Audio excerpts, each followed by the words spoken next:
రేపు నంద్యాల జిల్లాలో సీఎం చంద్రబాబు పర్యటించనున్నారు. నందికొట్కూరు మండలం మల్యాల వద్ద హంద్రినీవా సుజల స్రవంతి పనులను క్షేత్రస్థాయిలో పరిశీలించనున్నారు. హంద్రినీవా ప్రాజెక్టులో భాగంగా మల్యాల నుండి ఫేజ్ 1, 2 కింద 554 కిలోమీటర్ల మేర కాలువ లైనింగ్ వెడల్పు పనులకు 3,873 కోట్లు ఖర్చుతో చేపట్టిన పనులు శరవేగంగా జరుగుతున్నాయి. పనులను పరిశీలించిన అనంతరం మల్యాల పంపు హౌస్ వద్ద కృష్ణా జలాలకు జలహారతి కార్యక్రమంలో పాల్గొంటారు సీఎం చంద్రబాబు.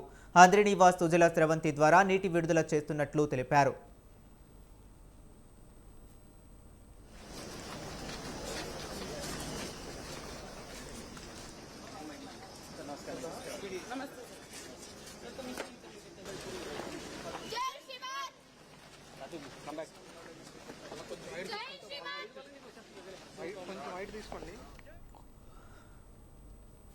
ముఖ్యమంత్రి పర్యటన నేపథ్యంలో ఈఈ ప్రసాదరావు ఆధ్వర్యంలో ఇరిగేషన్ అధికారులు ఏర్పాటు చేస్తున్నారు.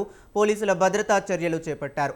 నంద్యాల జిల్లా కలెక్టర్ రాజకుమారి ఘనియా, జిల్లా ఎస్పీ అధిరాజ్ సింగ్, జిల్లా joint collector Vishnucharan Teja, Nandikotkur MLA Gitta Jayasurya, Nandyal parliament TDP in-charge Mandra Sivanandareddy ఏర్పాట్లను పరిశీలించారు. మోటార్ పంపులను పరిశీలించి వాటి పనితీరును అడిగి తెలుసుకున్నారు.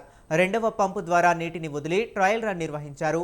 6, 9 పంపుల ద్వారా నీటి విడుదలకు సిద్ధం చేస్తున్నట్లు అధికారులు కలెక్టర్కు వివరించారు. అనంతరం అల్లూరు గ్రామంలో ఏర్పాటు చేసిన హెలీప్యాడ్ను కలెక్టర్, ఎస్పీ పరిశీలించారు.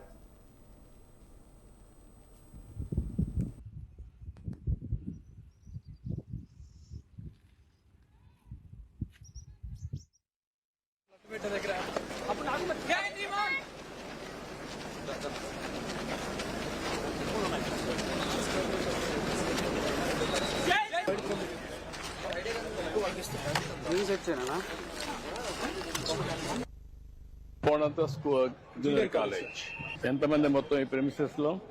సార్ ఇక్కడ మనకి మొత్తం కలిపి 1083 ఉన్నారు. 3 క్యాంపస్ 3 క్యాంపస్ కట్టి 1083.